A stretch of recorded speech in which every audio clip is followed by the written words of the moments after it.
ಕಳ್ಕೊಂಡವ್ರೆ ನಮ್ಮ ಜನಗಳಿಗೆ ಅರಿವಿಲ್ಲ ಅದನ್ನ.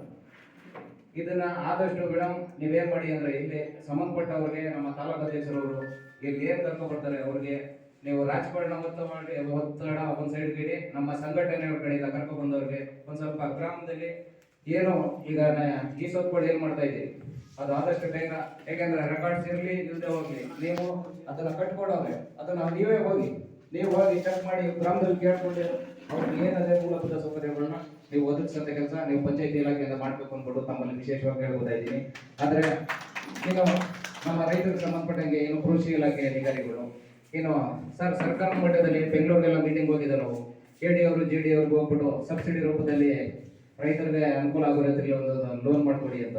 ಇದ್ರ ಬಗ್ಗೆ ಎಲ್ಲೂ ನಾವು ಯಾರು ಇದ್ರ ಬಗ್ಗೆ ಕೇಳೂ ಇಲ್ಲ, ಯಾರು ಇದ್ರ ಬಗ್ಗೆ ಹೇಳೂ ಇಲ್ಲ. ನೀವು ಅದ್ರ ಬಗ್ಗೆ ಒಂಚೂರು ಕ್ರಮ ವಹಿಸ್ಕೊಂಡು ನಮ್ಮ ರೈತ ಸಂಘಟನೆಗಳಿಗೆ ಸಬ್ಸಿಡಿ ರೂಪದಲ್ಲಿ ಯಾವ್ದು ಇರ್ತದೆ ಅಂತ ಅನುದಾನಗಳು ನಿಮ್ಮ ಇಲಾಖೆಗೆ ನಾವು ಕಳಿಸ್ತೀವಿ. ನಿಮ್ಮ ಇಲಾಖೆಗೆ ಸಂಬಂಧಪಟ್ಟಂಗೆ ಏನಿರ್ತದೆ ಆ ಇಲಾಖೆ ಕಳಿಸ್ತೀವಿ. ಅಂತವ್ರಿಗೆ 4 ಜನಕ್ಕೆ ಅನುಕೂಲ ಆಗಬೇಕು. ಸಂಘಟನೆಯಲ್ಲಿ ಇದ್ದೀವಿ ಅಂತ ಮಾತ್ರಕ್ಕೆ ಬರೀ ನಮ್ಮ ಸ್ವಂತ ಸ್ವಾರ್ಥಕ್ಕೆ ನಾವು ಉಪಯೋಗಿಸೋರಲ್ಲ ಸರ್. ನಾವು ನಮ್ಮ ಸಂಘಟನೆಯಲ್ಲಿ ನಮಗೆ ನಂಬ್ಕೊಂಡು ಬಂದಂತವ್ರಿಗೆ 4 ಜನಕ್ಕೆ ನ್ಯಾಯ ಕೊಡಿಸೋಂಥ ಕೆಲಸ ನಾವು ಎಲ್ಲೇ ಹೋದ್ರೂ ನಾವು ಮಾಡ್ತಾ ಇರೋ ರಾಜ್ಯ ಮಟ್ಟದಲ್ಲಿ. ಹಾಗಾಗಿ ನಮ್ಮ ಕೃಷಿ ಇಲಾಖೆ ಆಗಿರ್ಬೋದು, ತೋಟಗಾರಿಕೆ ಇಲಾಖೆ ಆಗಿರ್ಬೋದು, ತೋಟಗಾರಿಕೆ ಇಲಾಖೆಯಲ್ಲಿ ಈಗ ತೋಟಗಾರಿಕೆ ಇಲಾಖೆಯಲ್ಲಿ ಸಸಿಗಳು ಮರಗಳು ಏನೇನು ಸಿಗ್ತವೆ ಅಂತ ಸೌಲಭ್ಯಗಳನ್ನ ಸರ್ ನೇರವಾಗಿ ನಮ್ಮ ರೈತ ಸಂಘಟನೆಯವರು ಆ ಭಾಗಕ್ಕೆ ಅವ್ರಿಗೆ ಕರೆಸ್ಬಿಟ್ಟು ಒಂದು ಸಭೆ ಮಾಡಿ, ಯಾವುದೇ ಇಲಾಖೆನೂ ಬಿಡಬೇಡಿ ಸರ್.